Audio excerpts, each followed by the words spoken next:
Hey everybody. I see we got a few people in here already. So let me go ahead and just give a few shout outs. I have Carla, Ashley, 247, Take You. I wanna say hey to Bambi, Kenya, Gabriella, hey Wings. Who else we got in here? Thank you, Velvet, for coming. I appreciate you guys for being on time and stuff. I know we came in a little bit on the late end. Now the panel is closed. It's just for for myself, including the two special guests that we have for tonight. Our special guests, we have Rhonda's Red Sauce and Mukbang and Things. So I definitely want to thank them for joining me today. I do want to speak to a few other people. Hey, Jazzy Bell, Wakosha, Serena. Hey, how you doing? I see. I guess is it Jess Malay or Jazz Malay? I may have said that incorrectly. If I did, I'm sorry. But I do want to thank y'all for coming out. Hey, Zion.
Hello.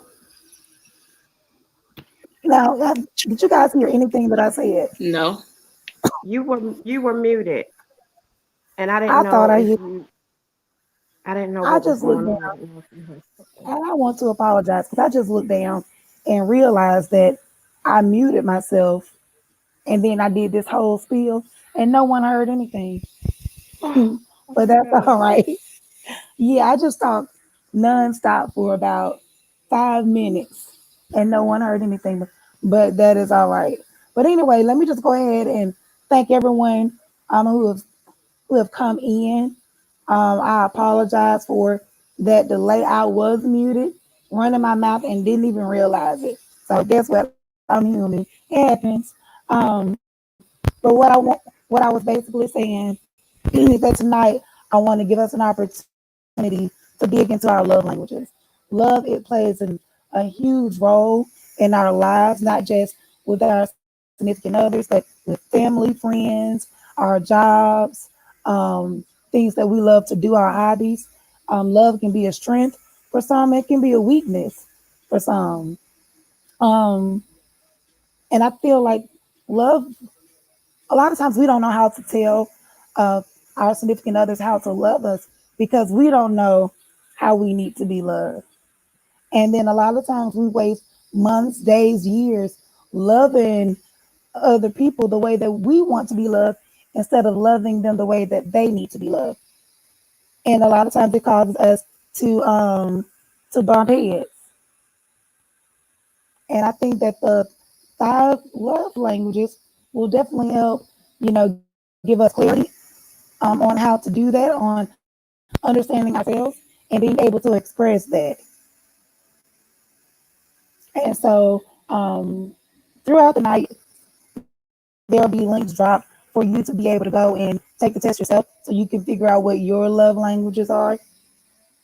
And we're going to just kind of expound on that and dig deep. That way, when you leave here, you'll leave here with a better understanding of yourself.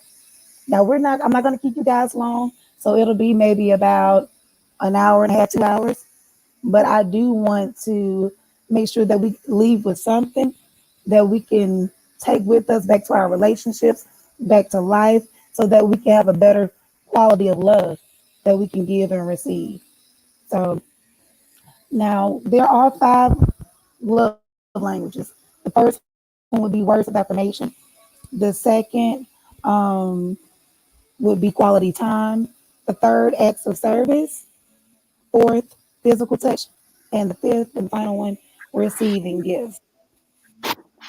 Shen, just And real so, quick. Just I'm sorry, just real uh-huh. quick. Debbie said that you have some static. So to maybe, and I do hear a little static myself too. Muck, I don't know if you hear it too. But maybe to I go do. out and come back in. You do? Okay. Okay, well, I'll go out and come back in then. Okay.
Hey, y'all, I'm back. Can y'all hear me okay? Is this better? Yep, you sound good. Yeah, that Okay, sounds great. much better. All right. So, are we good? Do I need to repeat anything or are we good to go forward? I think we can go forward. We heard what you said. It was just a little staticky, and you sound much clearer now. Okay, great. Well, I'm glad that sounds okay. I sound okay. All right. So, what I was saying is I wanted to start with words of affirmation. And so, my question is to you guys is what is words of affirmation? What is that to you? Well, I'll just start. So, words of affirmation is actually my love language. Um, for me, it just basically means that I like to hear things. I like to be, um, complimented or told, if you appreciate something that I do or you appreciate my contributions, I would like for you to tell me that rather than not tell me. So, how like some people say actions speak louder than words. Well, with the words of affirmation, it's a little bit different. And that's not to confuse that you're just going to go by what somebody says. It doesn't mean that you don't show action and things like that. You got to show me too, but that is the most important thing to me as far as my love language, goes. Okay. Rhonda, what about you? For me, so words of affirmation are, compliments, letting me know I'm doing a good job at whatever I'm doing. Out of the five, this ranks number three for me. And so for me, sometimes, I'm a really big person who'll I'll put my head down and just work.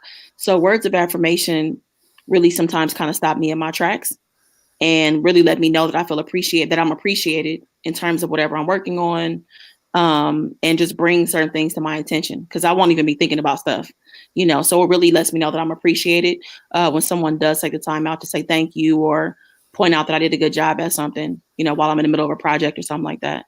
So that's how I look at words of affirmation. Okay. Yeah. Now, for me, words of affirmation, like you, Muck, it's my love language. Um, and I wasn't surprised when I took the test and I realized that it was because my biggest thing is always about communication and expressing myself. So um, it's important for me in a relationship to hear how you feel, to hear that I'm appreciated. Because if you don't tell me, I'm liable to assume anything. I can assume the worst, I can assume the best, Hmm. and either way, I can be wrong. So the best way that I know to be sure about it is for you to be upfront and to tell me. You know, I don't want to have to guess about it. And then also, if you tell me how you feel, if you lie to me about it, and then later on down the line, it comes back up, and I can use your words to say, hey, well, I can hold you accountable for this because you said out of your own mouth with your own words that you needed XYZ, you felt like this, you felt like that. Um, I meant this, I meant that, and I can hold you accountable for that. If you never said, the first thing a person say was, I never told you that. You assume that. So give me words of confirmation because I need the security of knowing that you know what you said, you know what you told me, and I heard you. Words of affirmation for me also goes further than just that one conversation. It's letting me know that I've been thought about throughout the day, letting me know that you miss me when we're not present. And it doesn't have to be like all this big extravagant stuff, but I need to hear it from you. And all the other love languages, they're important too, but you confirming that with your mouth, meaning you had to consciously say it, form those words, think about what you were saying and actually say it, meaning it took effort. Like that is what it means to me. Like I think about it deeply like that. Just kind of going to some of the comments that I see here. I think Lakosha said that's her love language. I love to build up people and tell them what they mean to me. Um, let's see, Wing said words have power. I'm kind of glad that wasn't my love language. Tamira also stated words affirmation is definitely one of my love languages. I like to know I'm appreciated. All right. And Wings also stated there are times when I get frustrated, so I tend to lack tact. My words or lack thereof can hinder my relationship. I mean, and that's something, definitely something to think about where, if you're a partner that words of affirmation is important to you, but your partner has a hard time expressing themselves. Like, what suggestion or recommendation would you give to a couple who's running into their problem where one person needs it, but the other person has a hard time expressing themselves? What would you say to them? I think that, I know that, sometimes people feel like they can't like find the right words. But I think that when you understand that words of affirmation play a really big part in how your significant other wants to be loved, I don't even know that it has to be like really like super deep. You can start off with just saying very simple things to your partner. I think it's the acknowledgement and appreciation that's attached to it. The fact that you're making the effort to say something, like if your significant other washes and puts your clothes away, you know what I'm saying? Like saying something and acknowledging that can go really far, and that doesn't require you to have to really think about what needs to be said. It's just a simple thank you and I appreciate you putting my clothes up, doing my laundry for me. I think acknowledging that, and because your partner will begin to feel like that it's not something they have to do, and they won't mind doing it because you are saying something about it. So I think it's just you can start very small ways, I think, by just acknowledging things that people are doing for you. Okay. Mug, did you want to add to that? Sure. Yeah. I mean, I feel what Rhonda is saying. That's true. When you hear words of affirmation, you immediately start thinking something that's so deep, and you have to be very profound with your words and things like that. And it's not even that. Mm-hmm. Just a simple acknowledgement. Hey, I really appreciate the fact that you wash my clothes, put my clothes away. I appreciate you. It doesn't have to be anything big and major. It's just you want to feel that your partner gets you and appreciates you, but you also want to hear it too. That makes you feel good. Like somebody said down in the chat, those just thinking of you texts, things like that can go a long way. So I think that it's really important to know, this can be helpful to people in relationships, because where words of affirmation are very important to me, my partner, you know, could maybe care less. Right. But yeah, so it's good to know, how we fit each other and ways that we can complement the relationship, because I think it only gives a better understanding of, each individual person. Right. Yeah, and can I add one more thing, Shan, real quick? Absolutely. One more thing too, I want to say is that I think that it's also important to be consistent.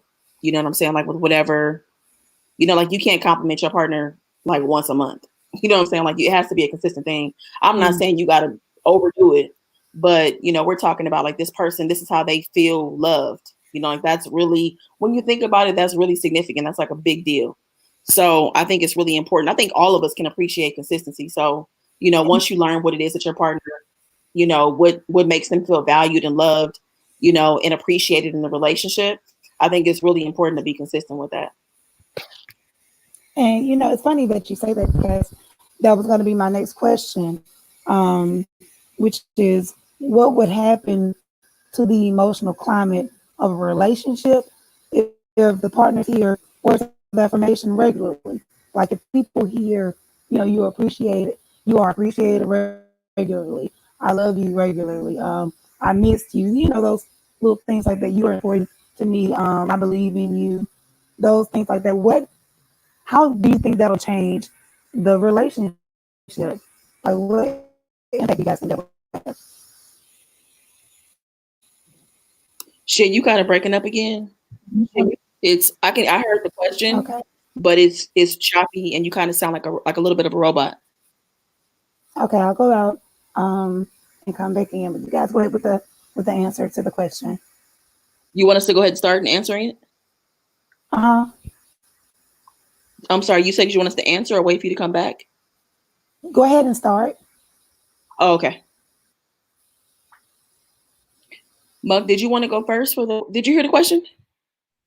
Yep, I heard it. You heard it. Um, Okay. Did you want to go first? sure. So Okay. basically, she was saying that if a person hears things regularly like "I love you" and things like that, what can it do for the relationship? Basically, I think that's what I heard.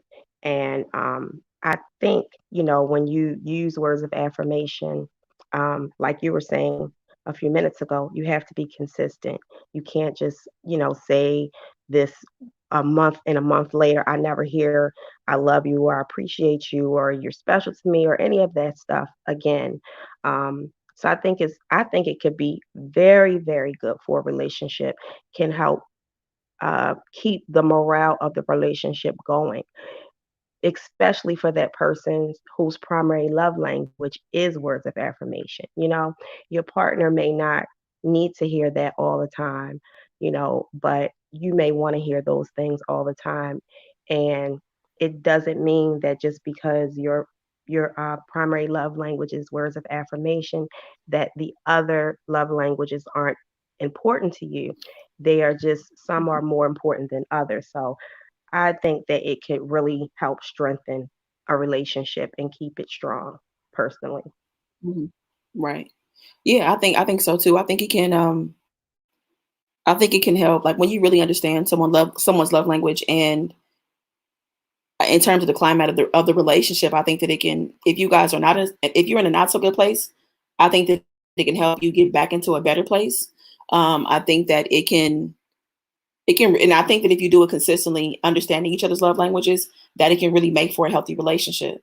And I think it's just important also too to be mindful of the fact, because if it's a big part of the relationship, is to also not hide behind the words and allow that to be fluff. You know what I'm saying? Like, don't make it a fluff kind of thing, like to say it to feel like that's going to kind of buy you time or kind of to appease your partner. I think you should say it, mean the things that are being said, but also realize that even though that action still plays a part of this. You can tell people things with words of affirmation, I think, and they feel important, but there's still a level of action to certain things as well, to not solely rely on words of affirmation, but just mean the things that you say. But I think it could definitely move you in a healthy state and just keep you guys on the same page. You know what I'm saying? Like, there's nothing more than feeling like your partner really wants to understand who you are in the relationship and what it is that makes you happy and feel significant, to your partner.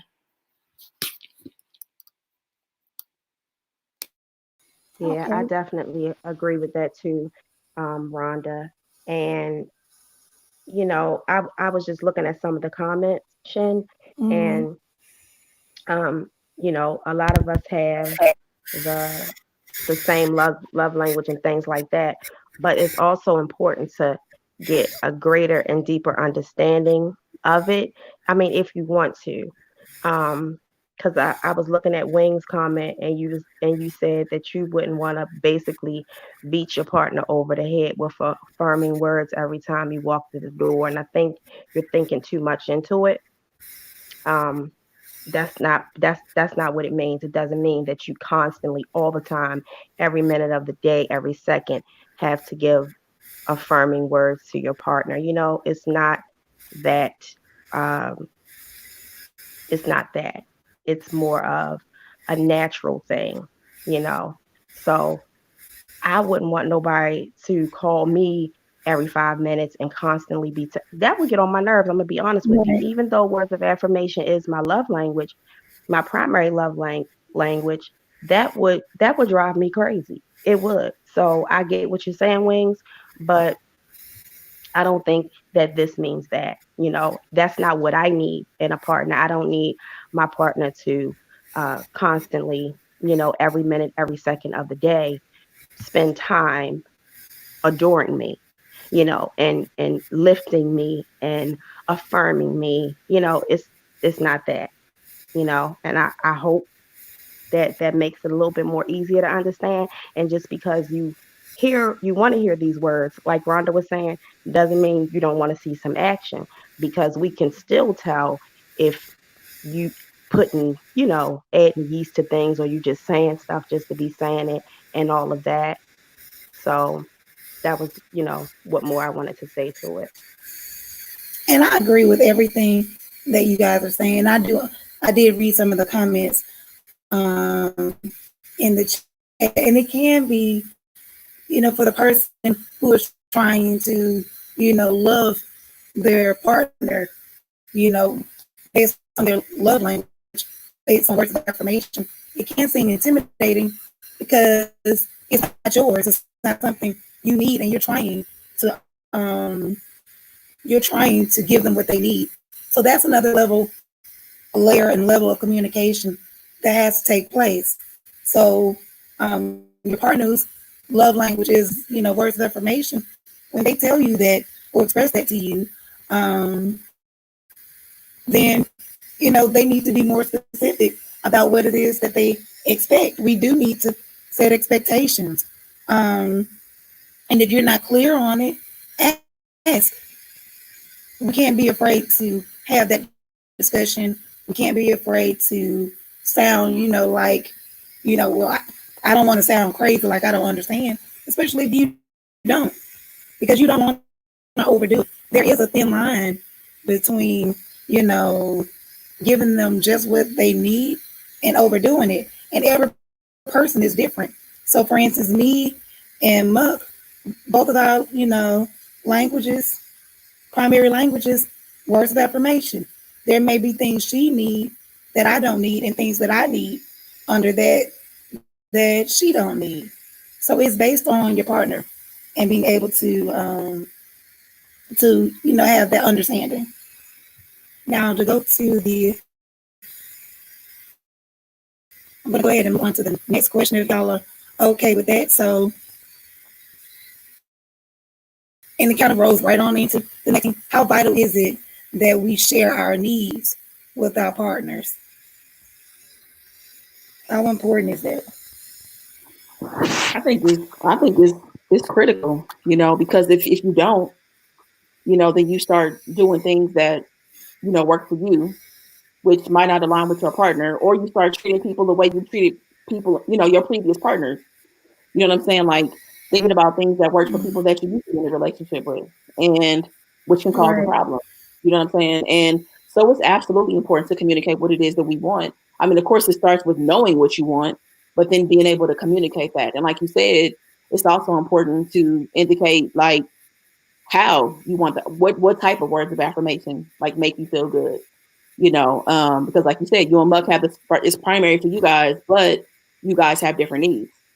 So once that is determined, I mean, because there are some people who may not really be in touch with what they need. They're just like, I like words.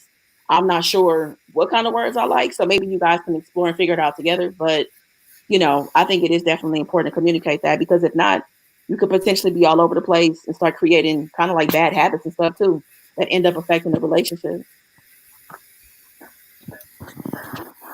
Okay. Yeah, and I mean, I feel also that it's very important to share, with your partner things that you need because they're not a mind reader. They don't know, so it's if you're more of the person that's like, okay, well, I feel this and they're not giving me this, but I'm just not going to say anything. I'm just going to be upset and mad and give clues and hope that they get it. No, you need to be firm and stand strong and what you need from your partner, you Mm-hmm. know. And like Rhonda said, it's important first to know what you want because a lot of people don't. A lot of people do not know what they want. They're very indecisive, very confused about their own needs, you know. But when you know, you need to share that with your partner.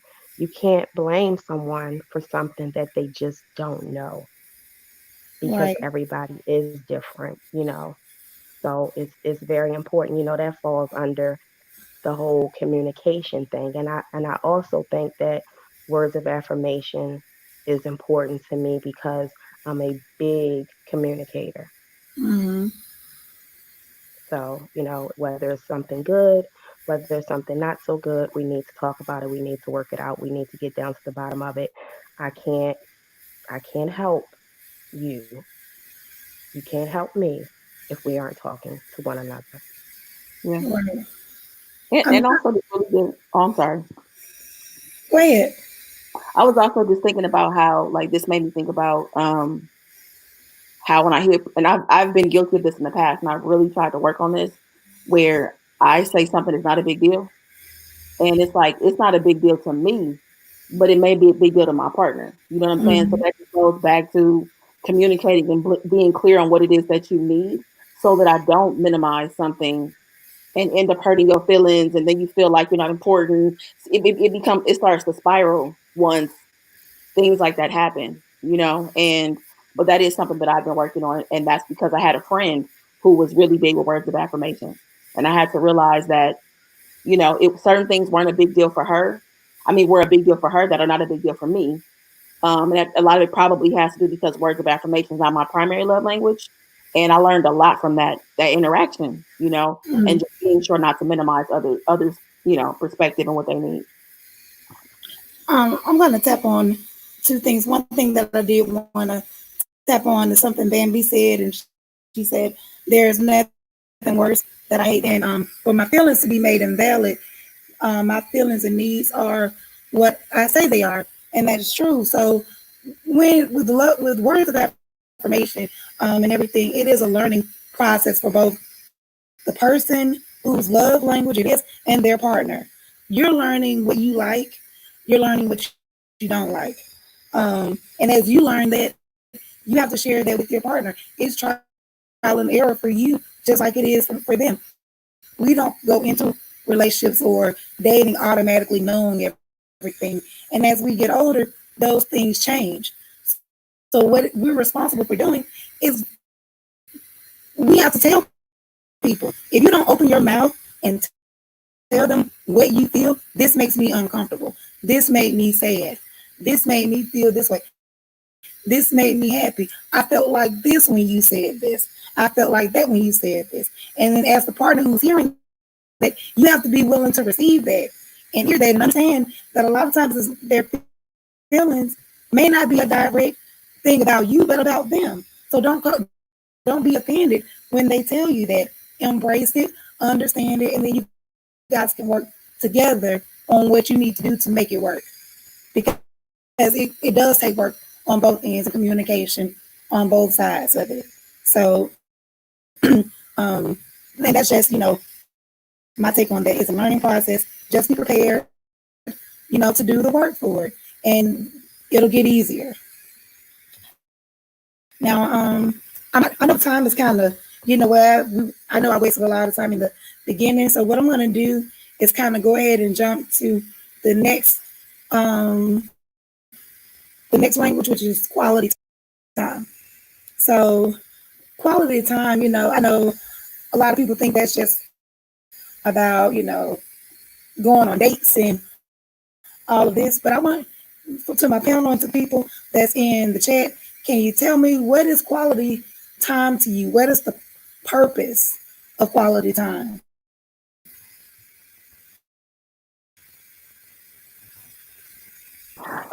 Quality time for me, quality time is my number one love language. And quality time for me, you know, part of it is having someone's undivided attention, you know, while we're maybe at home, you know, watching a movie or eating dinner together. And I say undivided, you know, because it's so easy to like be attached to a device. So making sure that we move the devices away and we dedicate time to, you know, a movie or dinner together, and we talk and we engage and we're present. But also a big part of quality time for me is like the dates. It's going out, and I love to go out and try different things. So that quality time for me is that my partner took time out and was my partner was listening to me, knew that, you know, my favorite artist was coming to town, bought tickets, made reservations for us to go to dinner, like planned a whole night around something that I enjoy. Or it's something that I've maybe mentioned casually and I've never tried before. And, you know, my partner, you know, makes it a point for us to go out and do that. So the quality time is us, even if we're experiencing something, you know, for the second or third time, doesn't matter, or just taking on those brand new experiences. So the purpose of it is us trying things together, figuring out stuff that we like and don't like. And also it feels like my partner loves me when, you know, you remember that my favorite artist was coming to town and you made sure to plan, you know, accordingly, you know, because, you know, I have never seen them in live, or maybe I missed them the last time or something like that. So it makes me feel really important when people remember that kind of stuff and do that. So that's how I look at quality time. It gives us a chance to also talk, enjoy each other's company, build new memories, take pictures, whatever. That's what kind of goes into those quality time moments for me.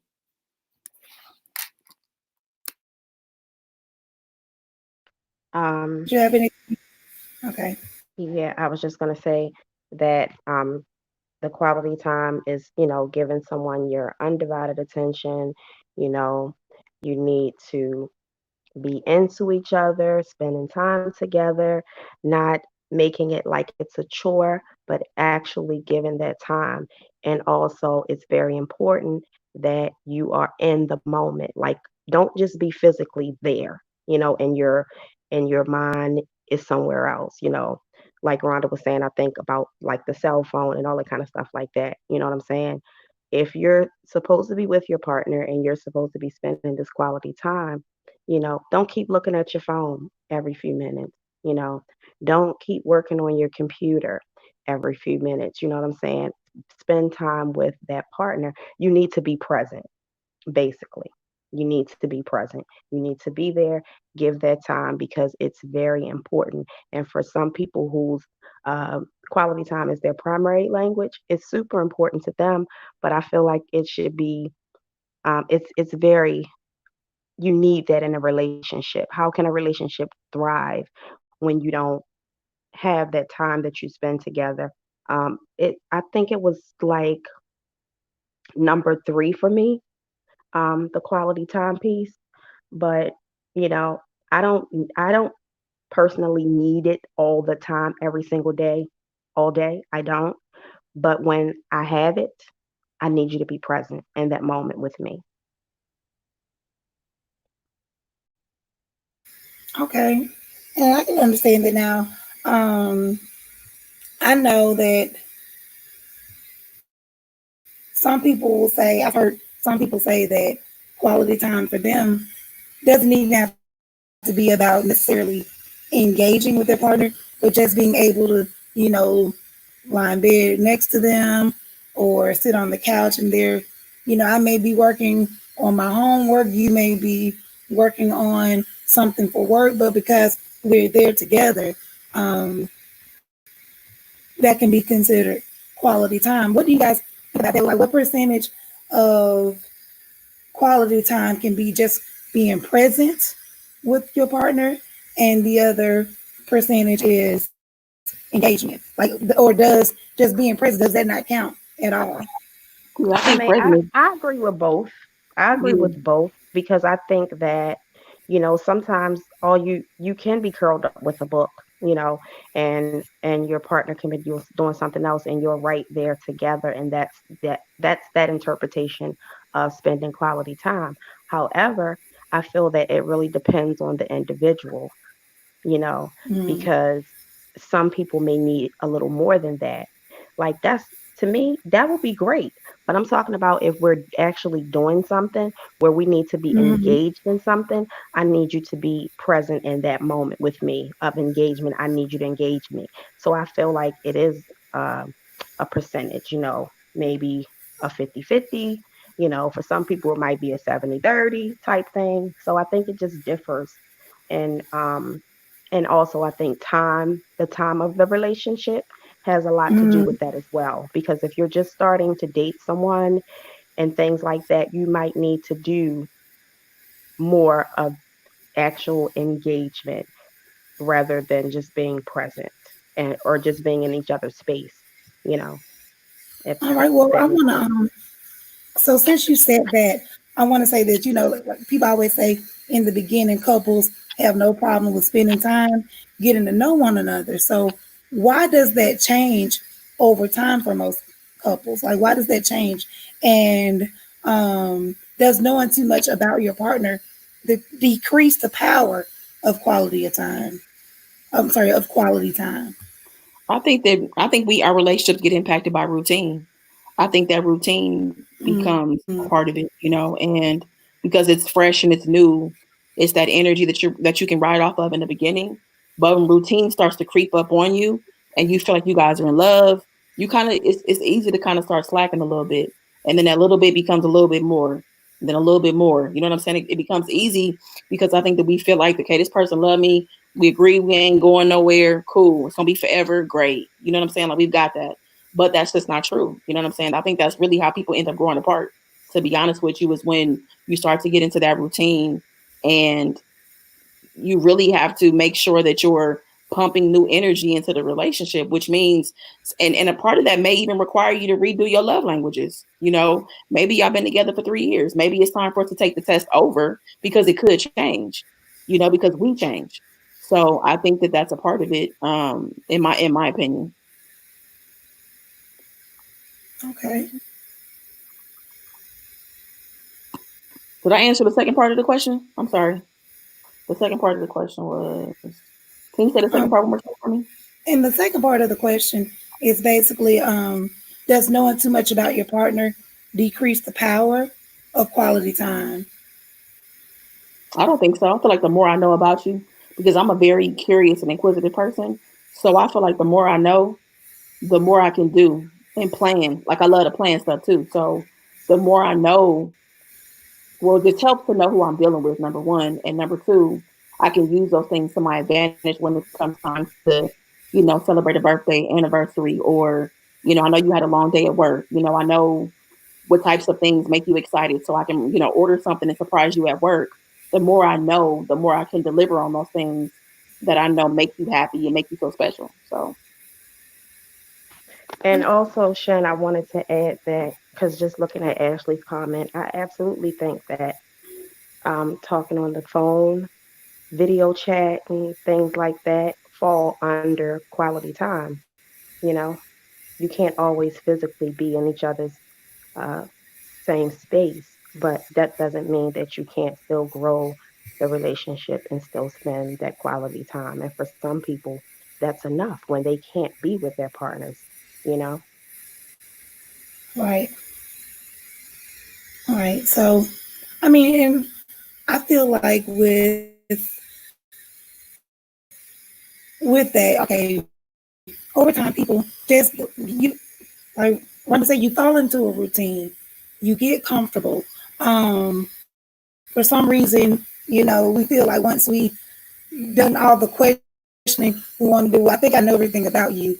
We forget that while we're in the relationship with our partner, we're there with them every day or we're talking to them every day. They are still changing every day. You are still changing every day. So there's always something new to learn about your partner. There's always something that, new that's come along or developed in the world that's piqued their interest. Talk about those things. That's what quality time does. What new ideas do you have? What new goals do you have? What new goals have you set? What would you like to do? Because, when I was 20 years old, I may have had goals for the future that have changed now that I'm in my 30s. So, you want to be able to grow with your partner. And if you're not continuing to spend quality time discussing that, hearing that, sharing things, then you will miss out on that. And knowing too much about your partner won't decrease quality time. What it does is when I know more about my partner, I understand them more and I can appreciate things that they appreciate.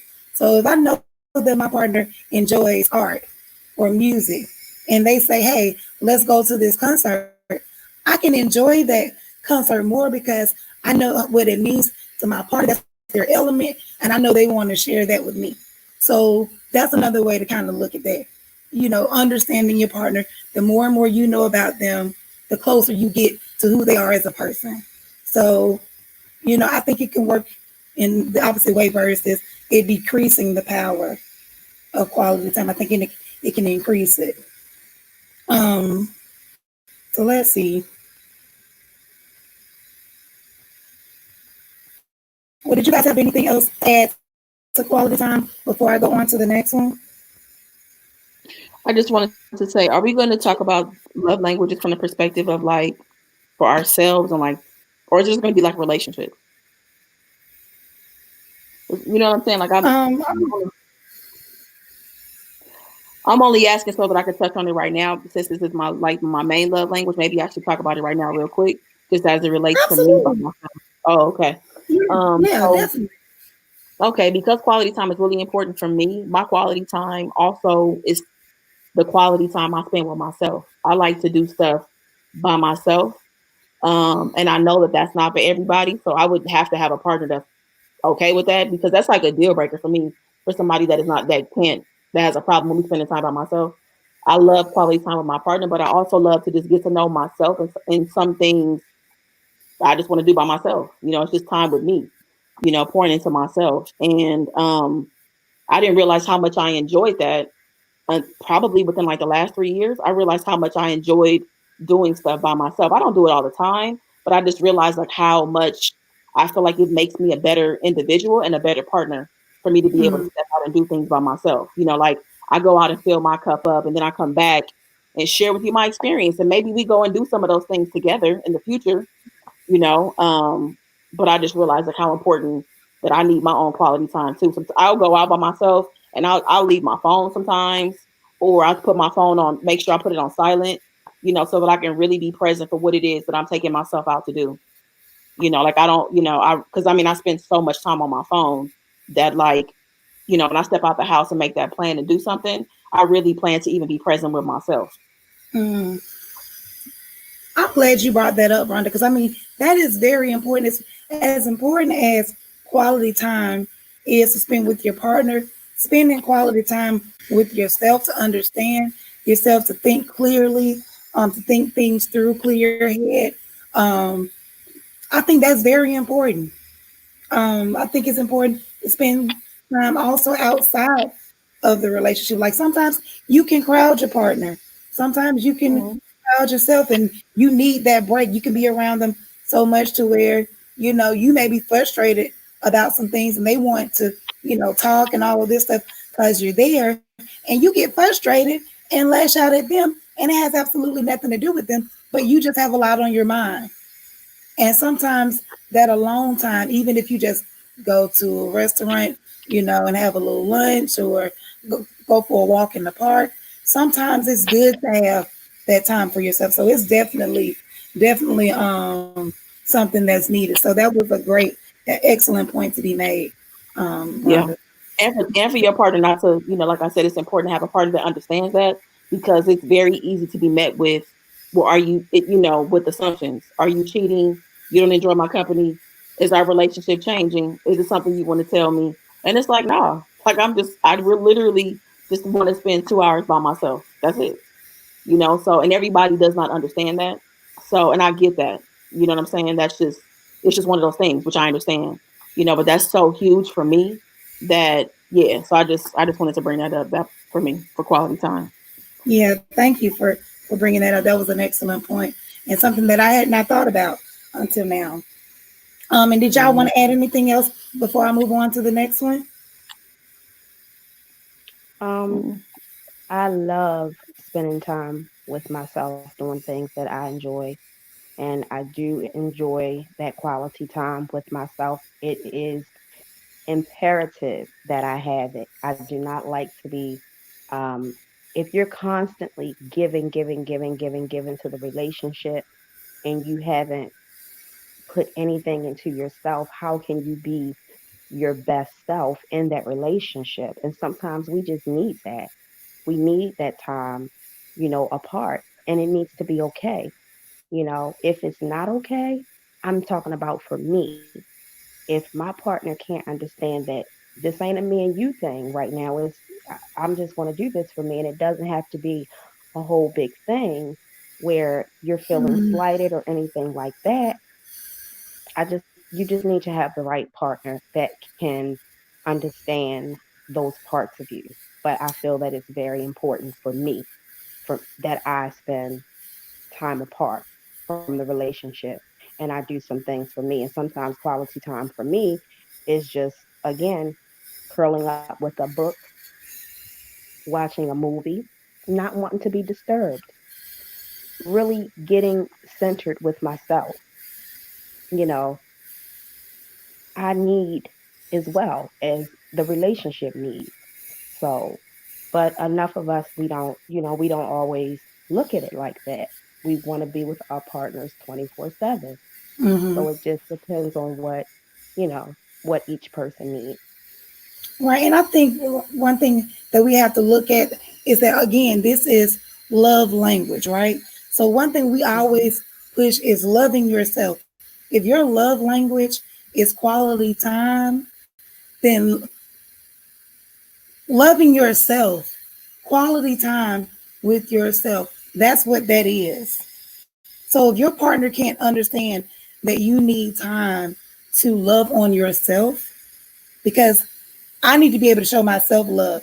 If I don't show myself love, I don't have that relationship with myself. There is no way that I can prosper, you can prosper, our love can prosper if I don't do this. It won't work. I have to be able to love myself. I have to be able to love on myself and understand myself. Because if I don't do it, I'm going to put all of this weight and pressure on you, and that can create problems because I have to have, some sense of individuality, be able to stand on my own 2 feet so that I can give you something to love and not just put all of that weight on you. So yeah, this is definitely about being able to love yourself and love your partner as well. So yeah, that was definitely a needed discussion on that. All right, y'all. So the third language that we're going to go to is acts of service. Um, so y'all kind of tell me what that is to you. Acts of service.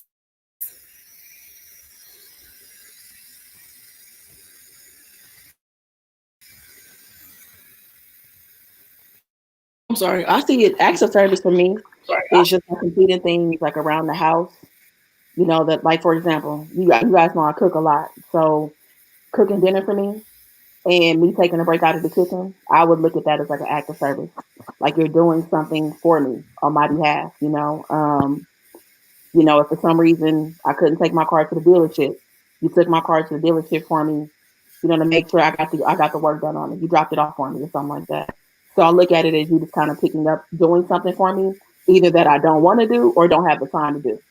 So that's kind of how I look at it at first. Gotcha.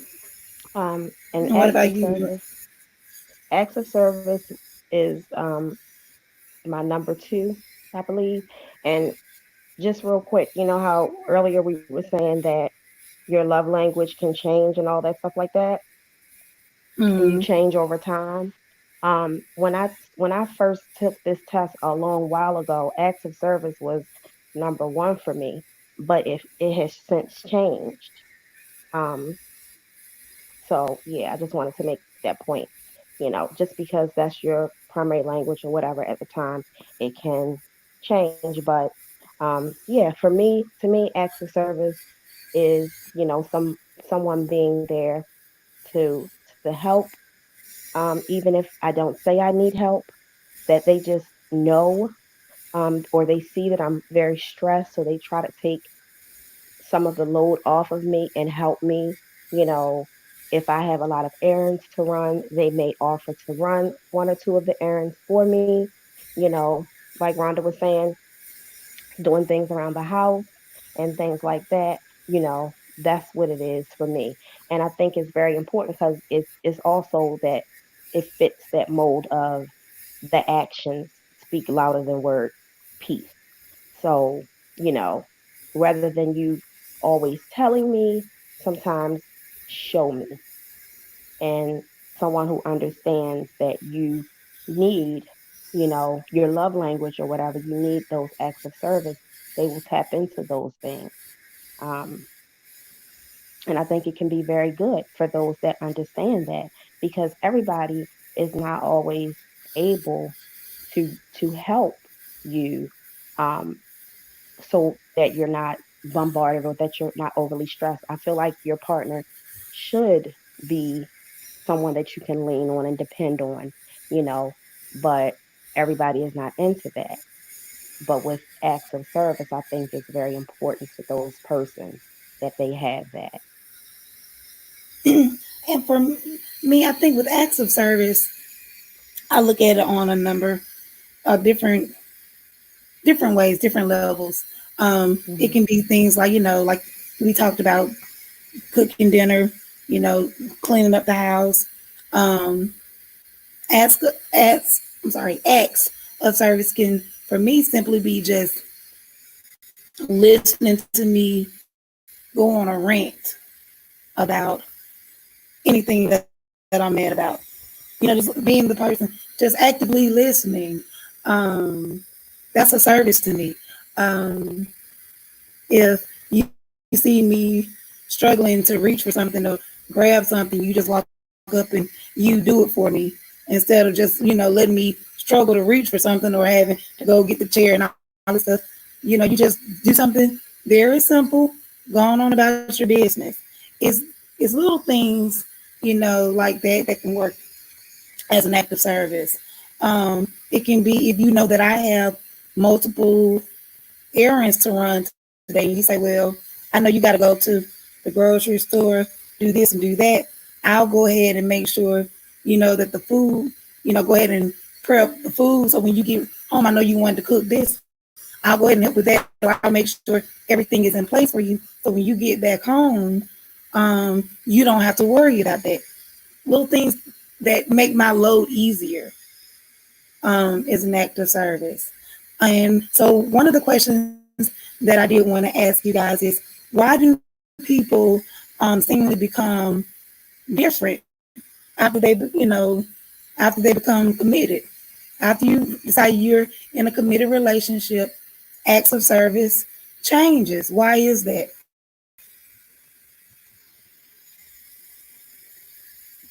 I And think if I that need for to sure. go, if I need, Oh, I'm sorry. no, I'm just going to say if I needed to be a little bit more specific with that, I can be, or I can try to be. No, I think that. So why do people stop with the acts of service? Like once you become in a committed relationship, right? Well, why do they change? I mean, I hate to say the same thing, but I think part of it is routine. I think sometimes that people pull out their best tricks in the beginning of trying to court you or while you're dating. And I think that people sometimes feel like there are no consequences for, that type of like changing that type of thing. I think that like people really feel like people won't leave you when you stop doing things that initially attracted them to you. You know what I'm saying? Like, because you got to think about it. There could be somebody that you're in a relationship with that you were not initially attracted to, but they understood your love languages and started doing the things that you liked, and you became attracted to them, right? So that's how they got your interest. You guys got to know each other. You ended up in a relationship. So now when they start to change that thing, year and a half into it, you may start to feel like, damn, I'm not really that attracted to you because the things you were doing are now off the table, so now you've changed your behavior, so now I'm gonna change mine, like you weren't even my type to begin with. So I think that it's sometimes people just feel like there are no consequences in terms of changing that kind of stuff, or feeling like, I think that sometimes people also feel like too that, I only have to give you so much, like it only requires so much. Like I really think that it boils down to people just aren't ready to do the work that is required in a relationship. Like the work never stops. Mm, And I think that people feel like that work is supposed to be saved for marriage, but it's also a part of being committed, being fiancés, getting to marriage. Like it's work nonstop. And I think that some people are just not built to put in that kind of work. To be honest with you, that's what I think. okay. Yeah, I agree with that. And it's so weird that you said that, Rhonda, because it is that thing, it's like you were saying, you can fall for someone that you are not even that you weren't even attracted to in the beginning, but because they tapped on certain things, now y'all have this connection, and then after a while you see that they were just playing. They was just doing what they was doing to get what they could get. And then you start looking at yourself like, well, what was wrong with me? I wasn't even that attracted to you. You weren't even my type. That happens, And I think that the whole acts of service and things like that, it things can change over time because that comfortability can set in, like Rhonda was saying, the routine, and people stop trying as hard. They get comfortable, you know. It's like taking things for granted. So everything that I did in the beginning, when I went extra hard and all that kind of stuff like that, now I'm really just too lazy to do it. And I know I got you, and you ain't going nowhere, so it's all good. So that's how I think it can change, and that's what I think happens a lot of times is that we just get too lax in a relationship, and we don't do the same things that we used to do. And Mm-hmm. everybody is not going to stick around for that. Mm. They're not. And I think that I'm in a place right now that like I'm so much more confident and love myself in a totally different way that that kind of stuff is not gonna fly for me. You know what I'm saying? Like I'm gonna bring it to your attention. We could talk about it, but I just feel like that I deserve I want to be in because of the work I've done on myself and the things that I want to do in a relationship and that I'll be able to reciprocate in a relationship that I'm not gonna be okay with somebody just slacking and feeling like you can put your feet up and coast because I bagged you, I got you. And it's like, no, but guess what? Things change. And I can also end this relationship too. You know what I'm saying? Like, Right. that's the thing. Like, people have to understand there are consequences. You know what I'm saying? When you are not pulling up, when you're not pulling your weight in a relationship, people always think pulling your weight is related to money, and it's not. There's so many small things that you have to do in a relationship to keep it afloat and to be happy and to enjoy each other. Because here's the thing, you got to choose your partner every single day. I think so, anyways. I choose to be in this relationship and choose you every day. And, you want to give people a reason to choose you every day and Mm. continue to be happy in that relationship. You know what I'm saying? And if all it requires me to do is just to cook or to make sure I take out the trash or whatever, then yes, do I love doing those things? I may not love it, but if it's going to keep my relationship together because this is my person, because we also know how hard it is to find your person in this world, right? So when you find them, taking out the trash, I'm not going to let that be the reason they fall apart. And I'm not saying something that's small, but you get what I mean? Like it could take that stuff, it adds up when you start slacking. You know what I mean? So Now, see, now I'm gonna go and I'm gonna tackle this on a different end because you guys made some excellent points because people do, once the dating phase is over and you're now committed, there are so many people that just, they stop putting in that work. They're like, okay, I got you. They don't try as hard. However, there are people who do the exact opposite. When they're dating you, they hold back. They only give you so much because they're still trying to figure you out. And I'm one of those people. I'm one of those people where I will give you enough for me, um, for you to kind of see who I am. And then once I am ready and fully ready to commit to you and I'm all in, I change the way that I communicate with you, the way even the tone of my voice will change. Not saying that I become, some fake person, but I'm more gentle. I'm more considerate. Your thoughts, your feelings matter more to me now than what they did before. So I take those things into consideration because before it was about me making sure you understood all about what I need. Now that I'm committed to you, I'm committed to making sure that I get what I need and that you get what you need because it takes both of us to work together. So I do believe that it can change both ways. But I would like for everyone for it to change for the better where, you start to love on your partner even more. So kind of going on to the next question after that is can one partner giving too much cause them to be taken for granted? How does one partner giving too much, how does that change the relationship and the whole dynamic of everything? can them giving too much result in them being taken for granted? Right. Yeah, I mean, it's possible, but it depends on the person that you're dealing with. Some people looking for a come up. You get what I'm saying? Some people want the easy route. You know what I mean? Like some people are looking for other people to make their life easy. You know what I'm saying? And I think it depends on who you're dealing with. I think it's okay for you to give a lot in with someone that you're exclusive with, or you feel like you're really, really building with, right? I think it's Mhm. okay, because if you're like, hey, I'm dating with a purpose and I'm dating to marry, and this person really feels like they could be my person, I think it's okay for you to give, but you also got to realize who you're giving to. I think that's the problem. Like, people who are trying to take the easy route. When I say the easy route, y'all know what I mean, right? People who look at people who, oh, this person about to set me up. Oh, they about to be this and be that. My life about to be cool. It's about to be easy. No, you know what I'm saying? Like, well, and maybe some people want that because some people want people that they can take care of and all that kind of stuff. It depends on what you're looking for. I'm not gonna knock that. I'm just saying that I think it depends on who you're dating so that you could determine if you should give all those things. Because I feel like people who want to take advantage of you or are going to take you for granted, that you pick up on the rest, that you can pick up on that energy when you're dealing with them. I think so. I mean, I don't know if I'm making sense or not, but I feel like you can pick You up on make that plenty kind of of sense. stuff. Yeah. Yeah, you definitely make plenty of sense.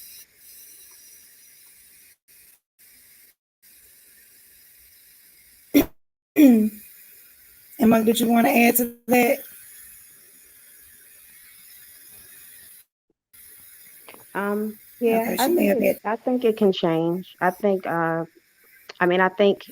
giving too much for some people could cause someone else to take them for granted. It just, again, depends on the person, you know, who they are to you in that relationship, what you guys are to each other. Um, you know, even even the best of us, or the ones of us who feel like we're as honest as we can be in relationships and things like that, we often fall short in that area where we can. It's very easy to take somebody for granted at some point, but it doesn't always happen. Everybody doesn't always, do that. But is it possible? I believe so. Absolutely. I think with that, you have to be careful because um, we teach people how to treat us. And in that, you can always find that you're the only one putting in the work and not requiring that your partner gives back. And what happens is later when you need them to put in work, when they need to actually work to keep you or to help keep you happy, they've been lazy and sitting on their ass so long to where when you ask them to do something, they're like, well, you've been getting along just fine without me all this time. Now all of a sudden, things change. You want me to do X, Y, and Z. So you have to be very careful with that. You have to recognize, that there's nothing wrong with doing things for your partner. There's absolutely nothing wrong with that. However, you need to recognize too that your partner needs to do things for you, and don't settle. A lot of times we get used to settling. Well, I don't really need this. I don't really need that, or oh, I'll be fine. No, open your damn mouth and let your partner know what you need and what you don't need. And if it sometimes it can be too much. If you're used to always doing this and you set the tone for always doing that, I mean, Hmm. there are gonna be times where you're tired. There are gonna be times where you can't keep up that role, and you need to take a break. But as soon as you take a break, your partner can look at you like, well, why you need to take a break? Well, why you switching up on me now? So you need to communicate. You need to express what you need, and well, if it becomes a problem, go ahead and let your partner know. I know, baby, I've been, in the past, I've been able to do X, Y, and Z. Well, it's taking a toll on me, or I can't do it like this. And I just want to give you a heads up that, this may change. Open your mouth and communicate with your partner. Don't be afraid that what you say can cause a problem, because if you don't open your mouth and say something, it will become a problem later on in your relationship, because the longer it takes for you to reel it back in, the harder it's going to be. And I hope what I'm saying makes sense. Let me know if it doesn't, but you just have to be careful when it comes down to that part of it. And does that make sense to y'all on the panel? What I'm saying? Yeah, makes total sense. Okay. I just wanted to make sure because I know I'll get Makes sense to me. sometimes I'll get caught up and lost in what I'm saying. So I want to make sure y'all are with me. Hmm. Now this is one thing that a lot of people talk about it is the belief that partners should give 50-50. Is that is that an illusion or is that something real? Do couples really give 50-50? How does that work? And does it work for the same for all couples? I mean, the relationship I'm looking for is 100-100. That's what I'm looking for. And I say Mm, that because I want my partner to be given 100%. I mean, don't get me wrong. And when I say that, there's going to be times when you don't have it in you to give 100%. So if you only have mm, 80 because something is going on at work or you're stressed, that means that I need to. If you're gonna only give 80, then I'm gonna give 120. I'm gonna pick up where you fall a little bit short. But I mean, for the most part, we should be giving 100%, at least trying to give 100%. You get what I'm saying? I understand that things affect us. We may be having, bouts of depression, or this may be going on, or maybe your hours got cut at work, so maybe you can't do the things you were doing financially. But I think that it's a constant effort of like us, like we're communicating, so that we're always on the same page. I feel like there should not be any surprises, when things like that are going on. Like even kind of going back to the hours getting cut. Maybe there's some shame around that. I'm not doing my relationship any justice by hiding the fact that my hours got cut. You know what I'm saying? Like I need to communicate that with my partner. And for me, that's me giving 100% because I'm telling you mm, what's going on. I'm keeping you in the loop of everything. There aren't going to be any surprises. And all we can do at this point is figure out a game plan. Can we survive on me having, fewer hours, or do I need to go find another job? That's what I feel like I'm looking for in my partner with 100%. That's what I mean. Like, that communication and being honest and being open and reciprocity. That's the 100% that I'm referring to. mm. Okay, excellent point.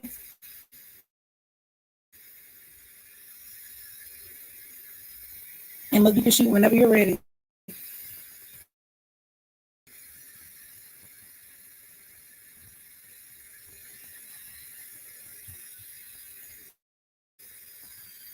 Look, you there with me? Well, I'll jump in there until Muck is available. Come back and speak on that. But with me, I definitely agree, Rhonda. Going 100% is is definitely important because in your relationship, you're gonna realize that you have strengths and you have weaknesses. Your partner has strengths and weaknesses, and if you're giving your all in all aspects, then where you're strong and your partner is weak, that's going to make 100 because you're giving your all there. If where you're weak, you're giving your all there and it's only 20%, and your partner is 80 and they're giving all, then that's another 100%. So no matter where, so just say if I'm not good at finances, you know what I'm saying, but my partner is great at it. That doesn't mean that I continue to just suck at it. I'm gonna try my best to do better.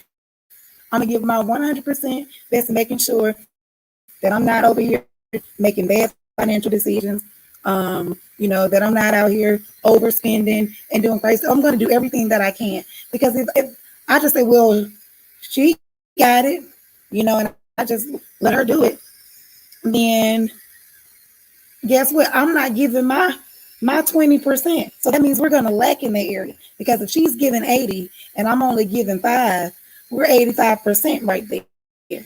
We're not strong because I'm not doing the work. And what that's going to do is put that extra work on my partner because now, because I'm not giving 100 of whatever I have, she has to fill in there.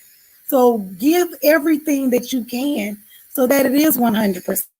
And that stuff that you're missing in the middle, you can talk together, you can discuss that, and you can figure out how to make that work. So give it, even if it seems like it's It's small, minute compared to your partner. Give it. Give it, period. That's financially. That's when it comes down to chores around the house. Everything. Give it. And when the load becomes heavy, you feel like you're getting a little weak in the knees. Go ahead and let your partner know, hey, I don't know. Things looking a little shaky on my end. What's up? Talk to them. Let them know. Again, communicate. It's all of that is important. So yeah. Mark, you back with us yet?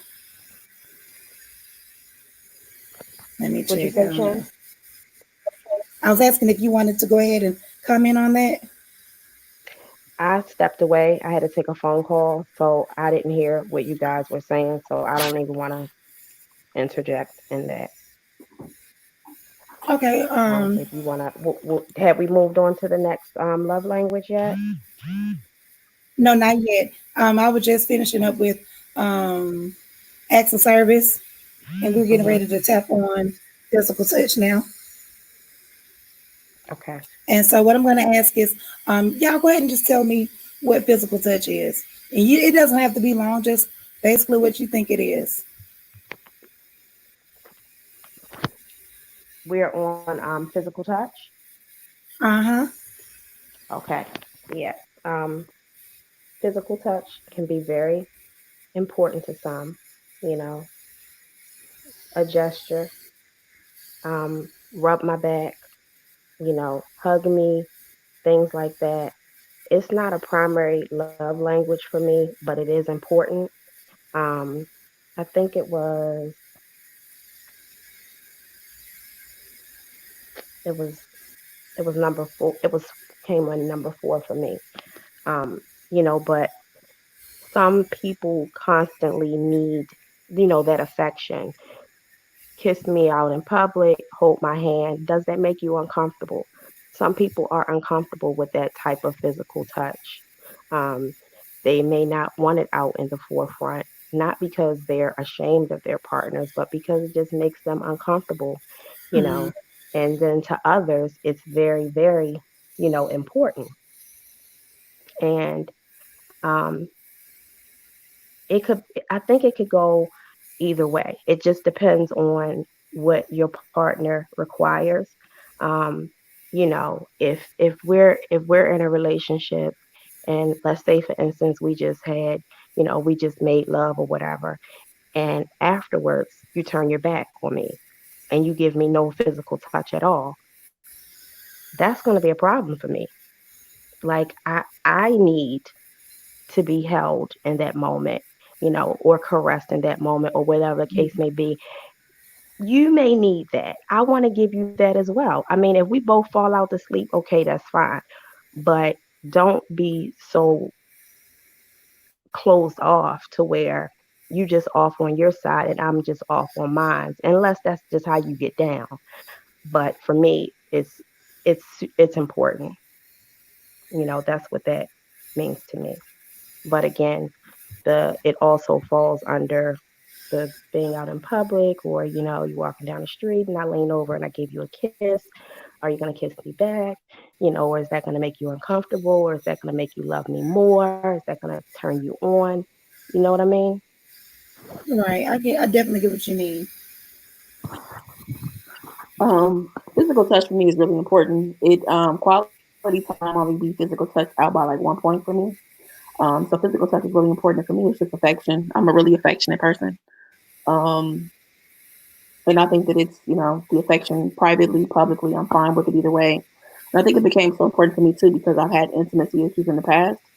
So I feel like that's why it's so important for me because I missed it for a long time in my life. Um, and I don't know, like it just makes me feel special. You know what I'm saying? Like if we go to Target and you go look for something, I go look for something in another part of Target, and you see me and you come up behind me, or you grab my hand or whatever, that makes me feel like like oh, like I missed you or whatever. Like that makes me just feel special in that moment. So I think that physical touch is really really important for me. Okay. Now, I think a lot of people may associate physical touch when it comes down to relationships as being sexual or flirtatious. So, what are some things that you guys, some non-sexual types of interactions, that you guys can get examples of, Non-sexual or that can ones. be shared? Mm-hmm. I think massages. I love to have my ears rubbed. Like if we're like in the car, like you could, like if you rub my ear, you put your hand on my thigh, or we hold hands while we're whoever's driving. I think rubbing my just putting your hand on my neck, like the back of my neck if I'm driving or something like that. Um, those are some things that I love that are not sex. I mean, of course they can lead to sex, but if we're just out and about, like that kind of stuff, to me, just those quick types of touching me in those areas make me feel really like connected to my partner. Right. I think for me, things like walking by and just, you know, touching the hand, um,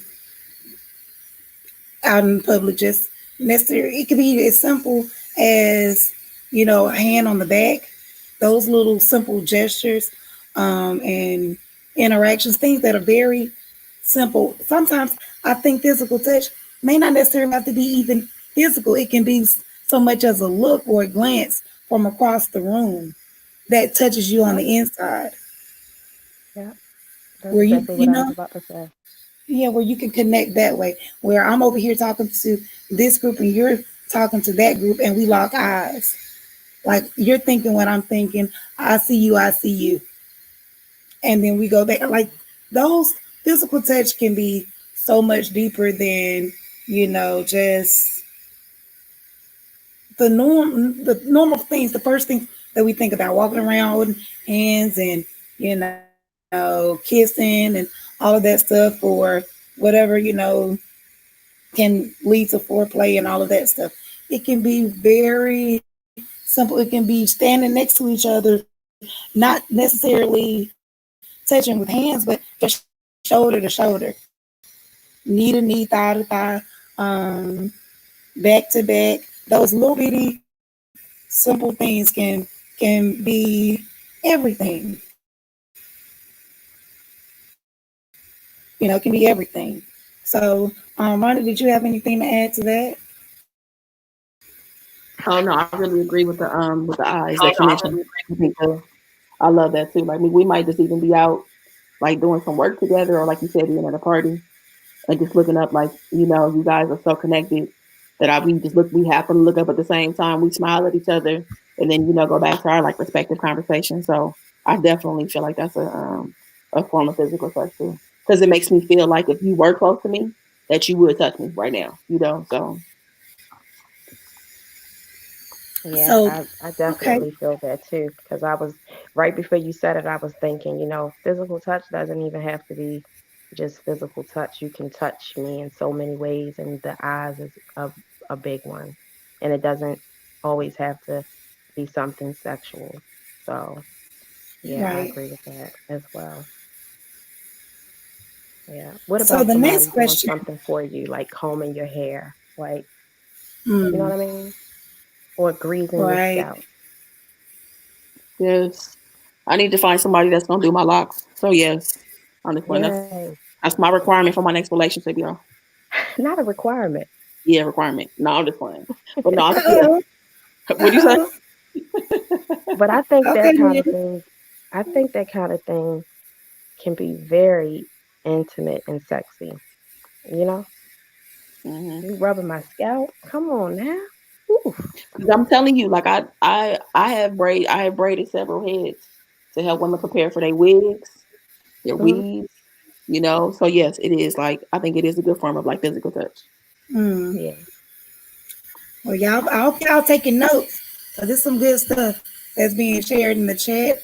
And I'm, trying to place as many of the comments on the screen as possible so that you're not missed. So definitely, y'all, this is some great stuff. So I want to move on to the next question, which is what do you do when your favorite form of touch is something that your partner despises? Despise? We're So gonna for have to come to instance, some kind of compromise. so what advice would you give to someone who says, "Well, I love my feet to be massaged, but my partner hates to touch feet." I think that the compromise is a pair of socks, potentially. I mean, if is it I mean, you know what I'm saying? Like if you don't want to touch bare feet, I guess I can understand that. Hmm. But then you can still massage someone's foot, or at least touch on their foot in the area that they really enjoy. They want your touch on their feet. Maybe a pair of socks, I think is a good compromise. And maybe you don't do it as often as they'd like, but come to a compromise. You know what I'm saying? So if she wants her feet massaged once a week, at least try to do it every other week. I think that's a good compromise. Yeah, that's good. That Okay. is a good compromise. Yeah, I agree with that. Because that could be really difficult. Um, Something that you want, a desire, crave, and your partner just does not like that at all, and it's almost like refusing to do it. It just, I guess, it depends on what it is and how important it is to you, but you Right. know, some type of compromise, if not, all the time, sometimes. Yeah. Because I get it. I get that feet can be really gross to people. So I understand that. That's why I'm saying, like, I mean, I guess you could find a whole new part of the body, but I love it. Like, if you want to massage my feet, do you mind massaging my back or my shoulders or whatever? You know what I'm saying? But if feet is the absolute spot, I know it's funny, but I really do that feel. I feel like socks is a good compromise to make them comfortable so that they don't feel so grossed out about it. Man, Rhonda, I think that's amazing because I never thought about socks because I do have an issue with feet. And when you said socks, I was like, why didn't I think of Yeah. that? I would have never thought to do something. Why didn't I think of that? You can even get a thin pair of socks, so Yeah. you can feel it because, baby, you know, some is hell. I have a problem with touching baby feet sometimes. I'm just, it's Mhm. just I don't know, just idea of feet. But anyway, let me not get stuck on feet. But yeah, I mean, we have to face reality that when you're dealing with other people out, and you're in a relationship, it's not all about what you like and what you need. Your partner's going to have things that they want that you may not like or that you may not be used to. So you have to be willing to compromise, because you're going to want them to do that for you. You're definitely going to want them to, be able to compromise and, make some type of adjustment on your behalf. So definitely be prepared to do it for them. Now, the last thing that I want to ask you guys on physical touch, it says when people say they don't really need physical touch, is that a lie that people sometimes tell themselves to explain the absence of it in their lives? Or do you believe people can Mhm. actually just go without physical touch? I mean, I think that some people are okay with physical touch just being limited to sex, and I think that we're just all different, and it could be a lack of affection maybe in their childhood potentially, or maybe it's not that deep. Maybe they just are not a hugger. They don't like. Here's the thing too: some people are really big about being touched because of the transfer of energy, and I know that it's your partner, Mm, but they sometimes are really big about that. So even if it is your partner, you're like, hey, I want to maintain my own energy and I don't want to transfer energy like that. I mean, of course, unless it's sex, but I don't know. I think everybody is just different. But I mean, I do know a lot of people who, can pinpoint that they didn't have affection in their childhood. And that's why it's really hard for them to like work on that in their adult life. okay. Um, I'm just gonna point out 247's comment. He said for some people, touch is pain depending on your triggers. Um, and I agree with that. Sometimes physical touch can trigger past memories and thoughts because of how you were loved on growing up or a previous relationship that may have been abusive. So Hmm. that can that can be a reason why a person may be like, no, I'm good, don't touch me. Um, And it also could be the reason why a person needs to be held. They need to be comforted. They need to receive a warm embrace instead of something that's so hard and aggressive and, you know, abusive. So I wanted to say that on that. What did you have to say on it? Yeah, I was just gonna say that I don't. I think some people really, when they say they don't need it, they really don't need it for various reasons. The points, that Rhonda made as well. What somebody said down in the chat, it could be a trigger for something in their past.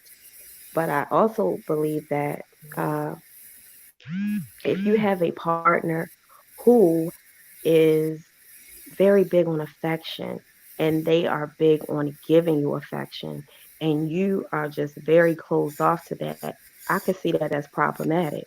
Mm, You know, I could see that as being a problem. Or do you really just care for this person and love this person so much that you're going to compromise your own needs so that you don't make them uncomfortable and you give them what they want?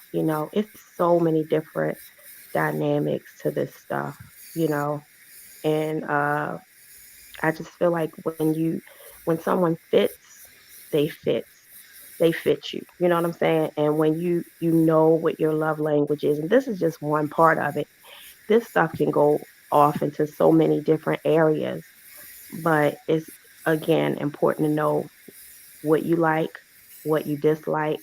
If your partner don't know that it's a part of you, like the small of your back, that it reminds you of something tragic, and then your partner touches you in that place and you jump out your skin, or it's just you got to communicate. You have to communicate. But I don't think people are necessarily faking it when they say they don't need that. But mm, some people may have just told themselves that because they have not had it. Like you said, Shen, like you were asking in your question, is it just a lie that we tell ourselves because we're lacking it? But I just don't feel that as human beings we were created to not be touched. I just don't feel that. I think that's a very important part of life. Imagine a child never being touched or held or hugged or things like that, and what they grow up to be. And I know it's people that have grown up in situations like that. So yeah, it can get really deep, I think. yes, it can. And before I go on to the next the next language, the final language, I just wanted to point out Ween's comment, and she said, "If we know and want love, we seek that embrace. If we know hurt and pain, we may gravitate towards abusive physical touch." So Mm, true. I'm gonna repeat that. If we know and want love, we seek that embrace. If we know hurt and pain, we may gravitate towards the abusive physical touch. So I want everyone who's listening, to think about that. You know, if you're gravitating towards something that's abusive or physical, um, that means, again, like she said, there's hurt and pain there. That's some healing that needs to be done. So if you know that it's that, that's how you respond and that's how you react, go ahead and be honest with yourself and get that taken care of. Get the healing that you need so that it doesn't create a problem for your marriage or relationship if there are kids involved, and most definitely for yourself. So I do want to point that out, y'all. Mm-hmm. Um, thank you, Wings, for that comment. It's a really Okay, good point. huh? So that's a really good point. It is what Wing said. I Yeah, agree with that. absolutely. Yeah, So, excellent point. Excellent, right. excellent point. Okay, so now the final language is receiving gifts. Now, most people, you hear most people talk about their scores with the test. They say, well, that was last. I got a zero there. Why do you think most people? Why do you guys think most people seem to score zero there? Mm-hmm. Do most people score zero on that? Well, Mine that was a was zero. last for me as well. And I Yeah. think for most people, you know, I uh, I don't think they necessarily need a gift to be to validate someone's love for them, or like, oh, every time, instead of showing me, or instead of spending time with me, or doing acts of service, or whatever the case may be, you're just constantly buying gifts. I don't need you to do that to show me that you love me, to show me that you care for me. And I feel that most people don't need that either. And that's probably why they score a little lower. It's not the most important thing when we think about love and relationships. Yeah, it's good to receive gifts and all like that. And it's good to give gifts to your partner, especially when those gifts are very personable or nice or whatever. But for me, um, it's just not super important for me. Yeah. Same for me. I got zero here. I think that maybe some of us just feel like that, a gift, I guess unless it's like a really nice gift where it's really thoughtful, a lot of gifts are really empty, and it's really effort. It's really no effort. I could jump on Mm, Amazon and buy anything and I'll think about it. You know what I'm saying? And it show up to your doorstep. And I Mm, just did it to be doing it. You know what I'm saying? Like it doesn't feel special. There's a lot of emptiness around it. And I also don't want anybody to feel like that you can go drop $200 or $300 on a gift and I'm gonna be okay with what you're doing, but your behavior, how you're right, treating me or whatever. Like that's for me is like why gifts are just ranked so low. Because for me, that's why it just goes back to quality time. A gift could never outweigh an experience that I could have with someone, whether we're traveling somewhere or going to a concert or going to lay and look up at the stars, something like that. A gift just doesn't compare for me. Like it's just not mm, significant. You know what I'm saying? And again, so many people don't give good gifts. So really, you just right. bought something that you liked. You bought something that you liked, and then you also mm, want to tell me how much you spent on it, which means nothing to me. I get that it was your hard-earned money, but you bought something that you yourself really wanted in your house, or wanted in your car, or wanted in whatever. So Or that's why that I you think wanted gifts to just kind of spend fall. all this money on so that you can hold it over my head, Mm-hmm. that you spent an enormous Exactly. amount of money on an expensive gift. And now I'm supposed to owe you something or be indebted to you because you dropped all this money on a gift for me? No, Exactly. it's not that important.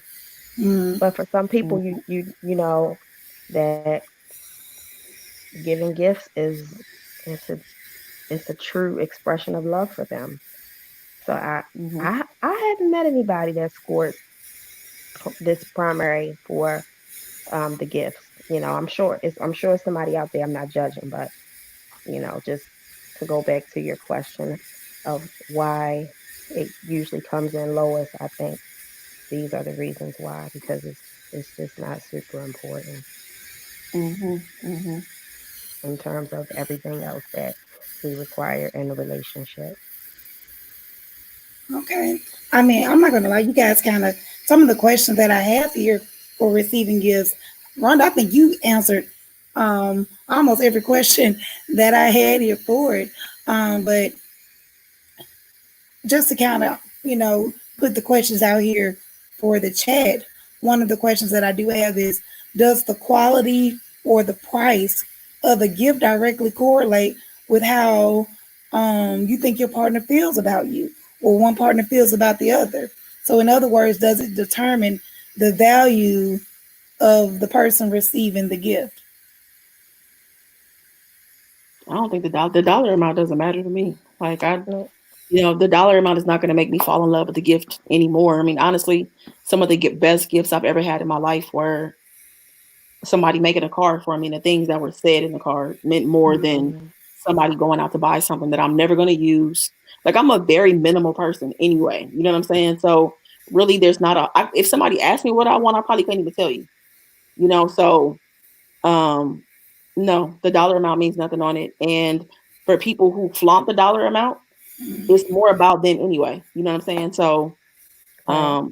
because I know people that do that too. They make sure to let you know how much something costs and what they have to do to get it and all of that. You know, so no, I don't think that it means anything or it doesn't change my feelings towards my partner. Because in some instances, I'm gonna be like, hey, you know, my love language is if you wanted to spend $200 that bad, I mean, we could have got tickets to Vegas, 2 tickets to Vegas, and flew to Vegas. You know what I'm saying? Right. Versus you buying something that I'm never gonna use. So, Right. and that's quality time. You get what I'm saying? So if you dying to drop money, you should just drop it on the stuff that I actually want to do or that really is geared towards my love languages. You know? Gotcha. I mean, I can definitely I I agree with that. Definitely agree with that.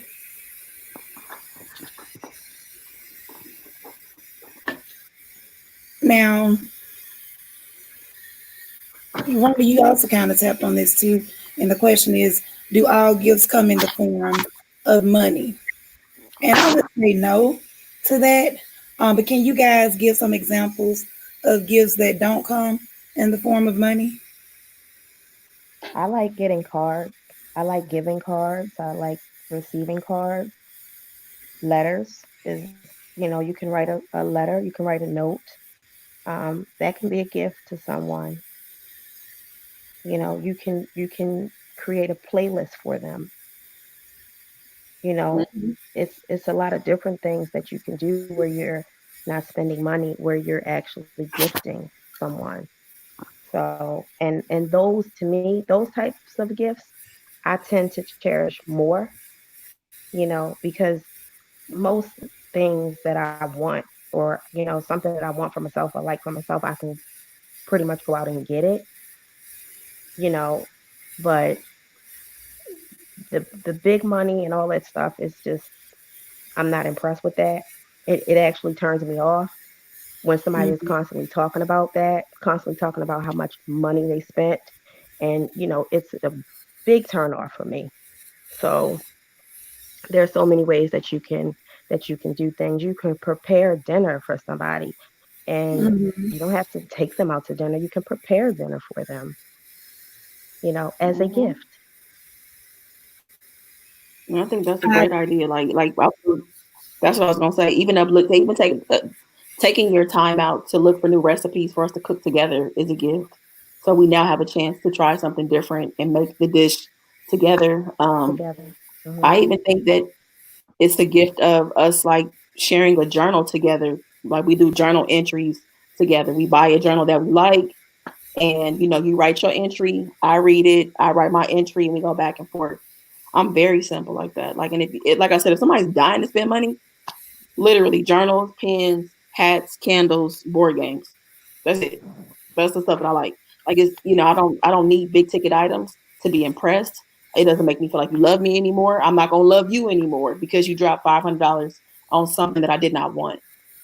So I think a lot of gifts can be togetherness. It could be you packing my lunch and putting a note inside of it. mhm. Um, it can be it's just so many things. Honestly, it really is. Gifts of love for me kind of rolls back around um, to acts of service to me and words of affirmation because hearing how you feel and um, you doing those little bitty things for me, like to me, that warms my heart. That's a gift for me. I'm not I'm not a materialistic woman at all. Um, I'm not big on, ooh, what did you buy me? I'm not that type of woman.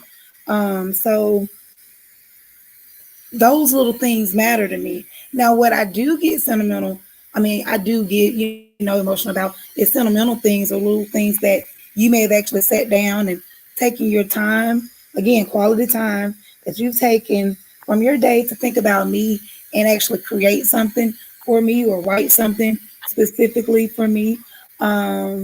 Something that's personal to you that you've decided to share with me. Those little things like that to me means a lot. Then you go into the store and spending, X, Y, and Z on a purse that I probably won't wear, shoes that I probably won't like, because you tried to surprise me with something and I have a funny taste and all of that kind of stuff.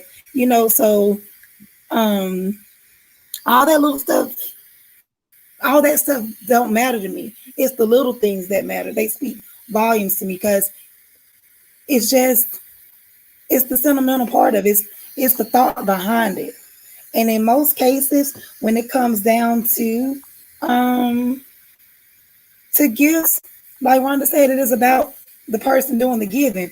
I believe that, and this is just my personal opinion, and I'll ask you guys what you think about this. Sometimes I feel like the act of gift giving is more about the ego of the person giving than it is about showing love to the person that's receiving it. Mm-hmm. Absolutely. I went to a graduation party, and it was one of my friends, and she had a new girlfriend that was meeting all of us for the first time at a graduation party.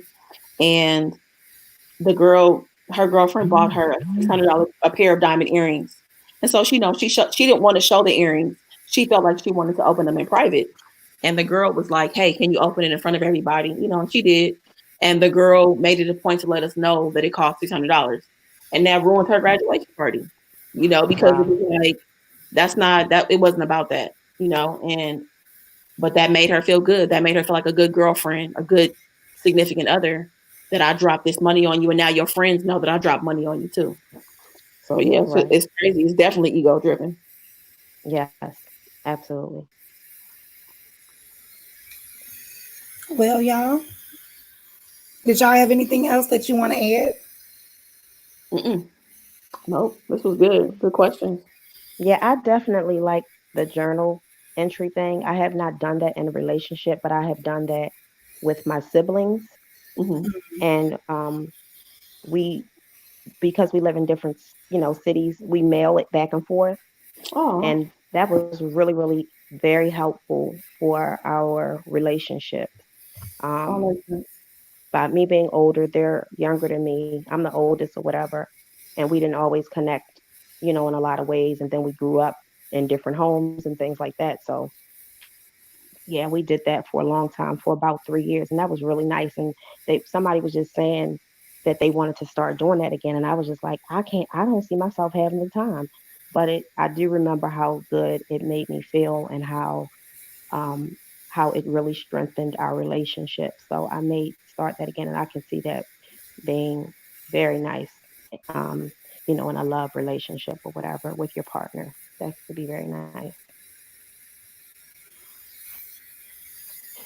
Well, y'all, I just want to basically in closing um our discussion tonight on love languages, I want everyone to remember that your love language is about how you need to be loved. It's not about how you love other people. So if your love language is words of affirmation, that means that's what you need. Okay. I mean, it may be how you communicate as well, but it's about what you need. So don't go out there trying to love someone based on um your love language, because I did see some comments where it seemed like a few people may have been a little confused about the way it works. So it's the other way. It's about what you need. So when you talk to your partner, your wife, your husband, boyfriend, girlfriend, or whoever, um, you need to find out what their language is and love them according to that. So Sonia and I believe Bambi were both dropping to the link to the actual test. So I think it'll be a great idea. If you haven't already taken it, go ahead and take it. Get your partner to take it. Both of y'all take it together, discuss it, and see. You never know. It may be something that'll help you guys understand each other better. If you've been going through some issues, it may help you guys work through that. Now it makes sense why you were doing this and why you were doing that, or when I did this, you didn't react that way. I did all of this thinking you were going to be excited, and it was more so about what I like versus you. Now I get it. Now I won't waste time doing that, and I won't feel so you know, disappointed when you don't react the way I would. Because it wasn't about me, it was about you. Right. And another thing that they had on the link that you have for the test, they do have it. They have a test for singles, a test for and a test for couples. So, like if you and your partner want to take the test together, you can do that. Or if you're single, they have it broken down. So I think it's really nice. And then you can read up on each love language and get a better understanding of it, and it may help you discover some things about yourself that you didn't know. Mm-hmm. Like, oh, okay, this is why I act like, oh, this is why I did that, oh, this is why that was important to me, and things Hmm. like that. So just wanted to put that out there as well. And also, if it's okay, really quick, I know some of us, because there is a test for singles, and your love languages might be the same on the single side of it and relationship side of it. But I just wanted to say that also too, you can still, like, your love languages still matter even when you are single. Um, Yeah. like for me, quality time is me taking myself to a movie, an open mic night, a museum. Like that's for me. Physical touch is going to get a massage, getting a pedicure. Those things may satisfy you, when you're single. Words of affirmation, maybe like, reading self help books or like affirmations. Acts of service, maybe you using Instacart service to get the groceries delivered, or using Uber Eats so that you don't have to cook. And like gifts is like, making time out to gift yourself something maybe every couple weeks. So just making sure that you're loving on yourself too. Like this is not limited to everybody else. This is also important to the way that you love yourself, and make sure that you're amplifying that too, and not waiting for somebody else to do these things for you. Right. Absolutely. And these things also apply in a work setting too, just so you guys know. Like these can apply in a work setting too. When your boss comes to you and asks you, what do you want? How do you want to be appreciated? You can also apply your love languages at that time as well too. I think they call it something different though. You know what I'm saying? But some of it can apply. Well, y'all, I'm going to ask if does anyone have any questions for us in the chat? We can take about, one or two questions, maybe two or three, if anyone had a question for us before we wrap it up.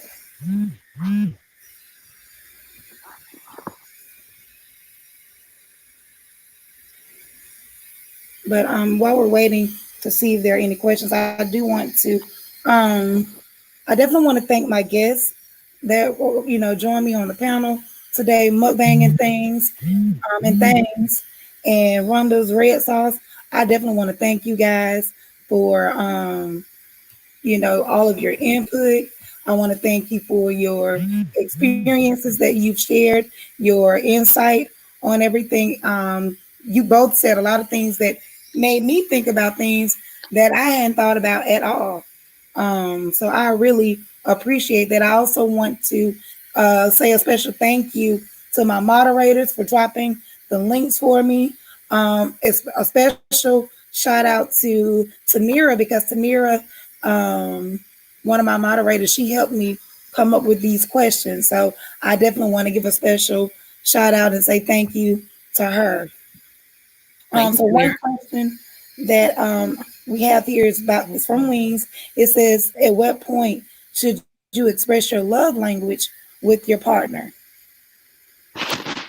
That's a good question. I'm gonna speak from I think I've said this to you guys before. I've only been in one healthy relationship, and the time that it came up, this person actually told me about the love languages, and we Mm-hmm. weren't even dating. We hadn't even officially been like, we're into each other.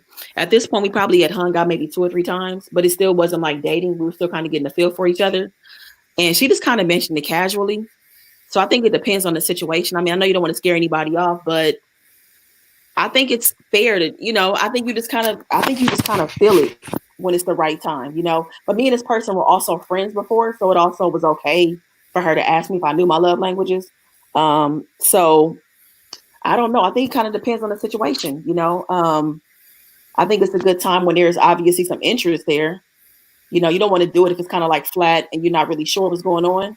I think that it should be some interest, but I don't think you have to wait until you're exclusive to do it. So maybe find it, at some point during that dating phase, before you've invested too much time too, because not invested too much time, because I think you can love anybody through whatever their love languages are. Mm. So I don't know. That's kind of hard. I think it really just depends on the situation, because you also know too, sometimes the interest, it may just be picking up. You know what I'm saying? You're not really sure how you feel about the person, but they might be somebody you could, kind of get to know. Maybe you guys fall off and come back to each other. But I think it's definitely when you feel like the person feels more and more like somebody you can see yourself with, is when you should probably bring it up, so you can know what you're dealing with. Because as you guys are dating, you also want to make sure that your dates and what you got, how you're spending your time, matches what they actually want to do and what makes them happy. You know what I'm saying? So that's what I kind of think. Yeah, and I was going to say that too. As you get more, start developing more into this relationship, and you can see some real potential here. Um, you know, you could, you guys could take the test together. You can introduce it in that way, and Mm-hmm. and have the conversation. So I don't think it has to be a weird thing. I don't think you have to go and stand flat-footed in the middle of a room and be like, my love language is so and so. You don't know yours. Da, da, da. You know what I'm saying? Like, yeah, like don't do all of that. Right. But just Right. just make it a very natural part of the experience of you guys doing things together, getting to know each other. And like I said, when you know what you know, what you know, you feel like this is really going somewhere. Not somebody that you're just having a little fling with, not somebody that you're just dating, not, give it a little bit of time. But I feel like when it's moving forward and you can see some real potential here, then absolutely, I don't think there's anything wrong with introducing this as an exercise that you guys can do together, and learn more about each other. Could be very helpful. Yeah. All right. And I definitely agree with both Rhonda and Muck. I'm sorry, excuse me, Mukbang up here. You want to make sure that you share, you get into that when you're getting into that with your relationship. A lot of times when you're dating, you're still getting to know the person. You're still in the initial phase, trying to see, whether or not you even want to get into that role or that world with them. You know what I'm saying? So once you feel like, well, this is a person that I can see myself being in a relationship with. Um, yeah, I think this is a person I can see myself going, to the next step with. Then I don't see a problem with bringing that up, because you want to go ahead and tell them it can be a nice activity you can do during spending quality time. Let's just do this for fun. But even though it's fun, you're still learning about one another. And it may actually help you express yourself, because a lot of times we just don't know how to get the words out. We know how we feel, we know what we want and what we need, we just don't know how to relay it. And I think this test, these 5 languages, can help you, because I think each one of them plays a role in what we need in a relationship, beginning to end, and what everything means us. Because you may end up in a relationship where a person thinks buying you gifts and just buying you food is all it takes to resolve an issue with you. So every time they make you mad, they come back in the door with, well, I got you some wings, or I got you, your favorite bag of chips, or something weird or crazy or whatever that they think will satisfy you. And they need to know, well, buying me something won't handle it, talking it out will. Well, I'm upset because when I tried to hold your hand in the movie theater, you kept moving your hand.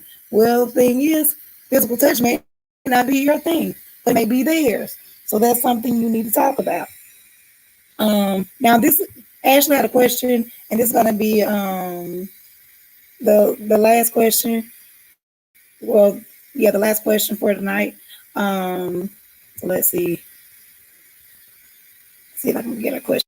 up here on the screen for us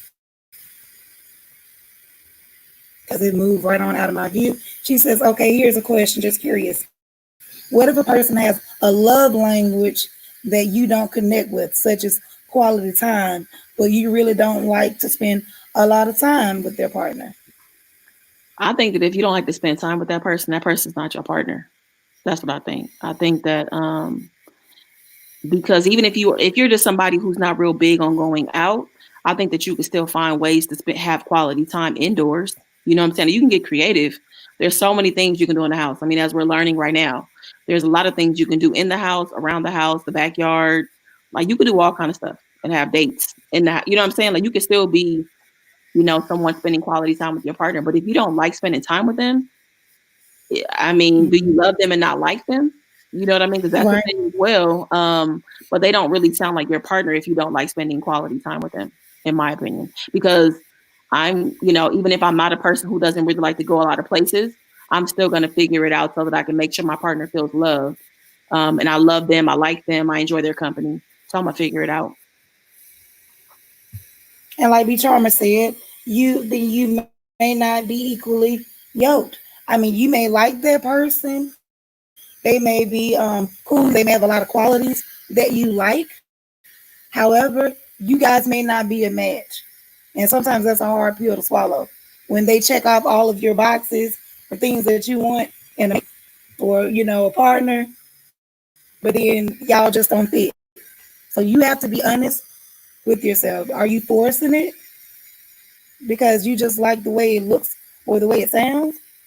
Not everything is meant for you, and everything that we think we want may not be what we need. So And definitely also, take that into consideration. yeah, just not getting caught up in the wrong things. Because some people are with people because they want to have, like, oh, we'd have beautiful kids together, or oh, this person could help me get to this point in my life, or whatever. And like you said, and some people just go with the flow. You know what I'm saying? Like, did you really even take the love language quiz? You just saying it because I said it. You know what I'm saying? Like, I mean, Mm-hmm. you got to know who you're dealing with. But I think you should definitely enjoy the person's company that you're with. I think that I would have to. If I didn't enjoy your company, I couldn't be with you. Right, right. That, I mean, if you don't enjoy that person's company, then you're definitely forcing it. You're just holding on to nothing. Like, why are you there? Like, I'm just gonna ask you flat out, why are you there if you can't be in the room with them? So that's a question you would need to ask yourself and be honest. And then also don't waste their time. If they think you like being with them and you don't, you're wasting their time just as much as you're wasting, your own. Let everybody be free and, to move on from the situation and grow. Grow somewhere else. Find someone else who's a better match. I don't want to, waste anyone's time or hold anyone up. You know what I'm saying? Especially simply because I don't want to hurt your feelings. Well, I don't want to hurt her feelings by telling her X, Y, and Z, or I don't want to hurt his feelings by saying X, Y. Go ahead and get that mess out of the way because the longer you wait, the harder it's going to be later on down the line, and the more hurt they're going to be that you wasted their time. Time is valuable.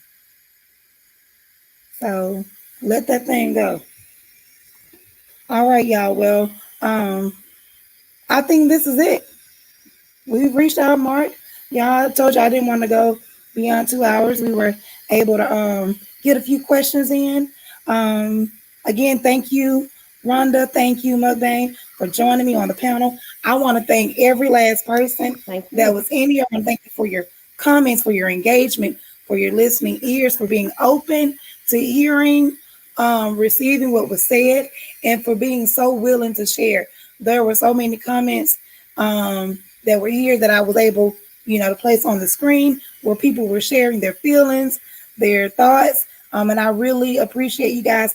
That definitely made my night and helped, I think, gave feedback to a lot of people, gave all of us something to think about.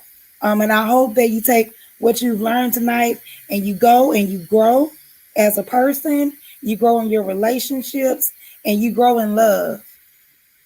All right. And so, with that being said, I love every one of y'all.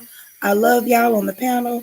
And thank y'all. Y'all have a great evening. And don't forget to hit the like button and subscribe button on your way out if you haven't already done so. They've dropped the link.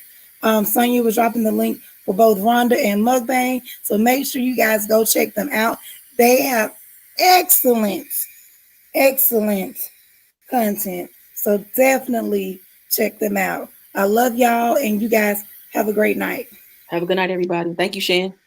Have a Thank good you. night. Thank you, Shen. Bye. Thanks for having me. Thank you. Bye. Bye.